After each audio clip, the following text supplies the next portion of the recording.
And now we must turn to the issue of gun violence in America today, because the latest mass shootings in Aurora, Colorado, and Newtown, Connecticut leave us all, liberal and conservative, Republican and Democrat, appalled and disgusted at the carnage. Now, some people, and that includes many of you in this room tonight, want to place the blame for this horror on things like 30-round magazines or semi-automatic rifles. We want to blame something, anything that we can control. But what we really want to ban is violence and murder and insanity. Now, we don't talk about that, though, because deep in our hearts, each of us knows that violence and murder and insanity are built into the human condition and likely always will be. You know, there are two kinds of animals in this world, predators and prey. No one watches a leopard chase down a gazelle and denies that the gazelle has a right to use its hooves and horns to protect itself from the predator. But there are people in this room tonight and all across the country who would deny that same right to self-defense to other human beings. Such people seem to think that the way to stop the leopard is to cut the horns off of the gazelle, that by somehow making it easier for the predator will simply go away. My friends, this is insane. When you make it easier for the predator, you get more predators. So let's start with the so-called assault weapons, more properly known as semi-automatic rifles. In 2011, the total firearm murders came to 8,583, according to the FBI. Now, during that time, the total murders committed by rifles, all rifles, not just semi-automatic rifles, were 323. That's 3% of all murders. Hammers and clubs kill half again as many people as rifles. Hands and feet murder twice as many. And knives kill 5 times more Americans than all rifles combined. Preventable medical errors kill about 98,000 people per year. Medical malpractice kills more than 12 times as many people as are murdered in the U.S. each year. That's more than 300 times the number killed by all rifles, not just the so-called assault rifles. And yet, no one talks about limits on hammers or knives or doctors or hospitals. No one does that because the good we perceive from hammers and knives and doctors far outweigh their perceived harm. And yet, studies show that firearms prevent anywhere from 800,000 to over 2 million violent crimes every year. The lowest estimate means that 100 times more violent crimes were prevented with firearms than the total murders committed with firearms. That's 100 times as many. Now, in October of 2007, Amanda Collins was walking to her car after a night class at the University of Nevada at Reno. Amanda had a concealed carry permit for her 9mm Glock that she carried for self-defense.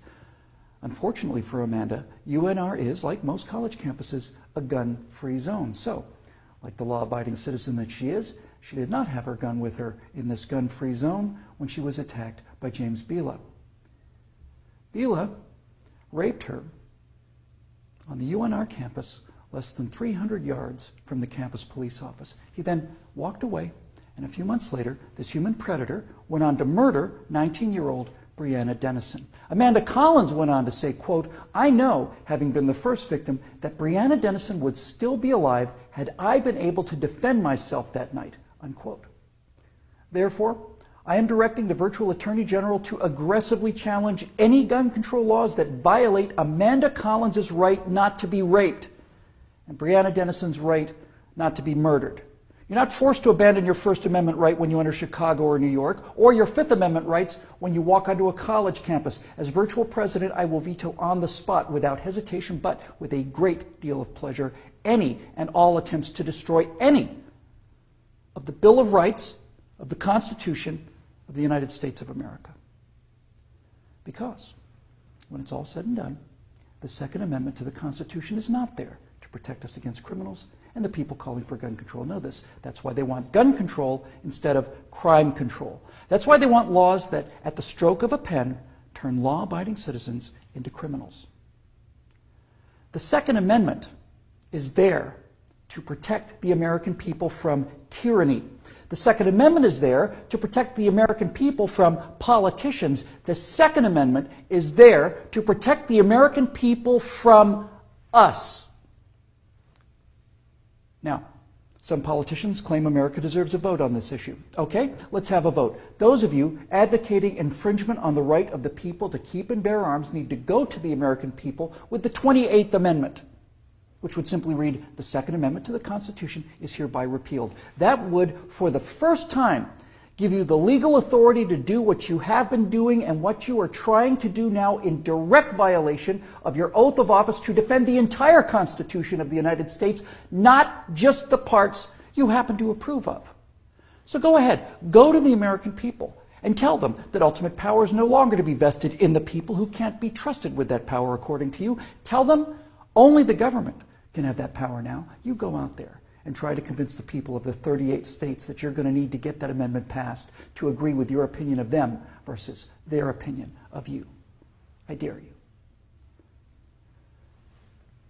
12 million unarmed men, women, and children were unable to resist being murdered by their own National Socialist government in Germany. Perhaps 50 million unarmed men, women, and children were murdered by their own Union of Soviet Socialist Republics.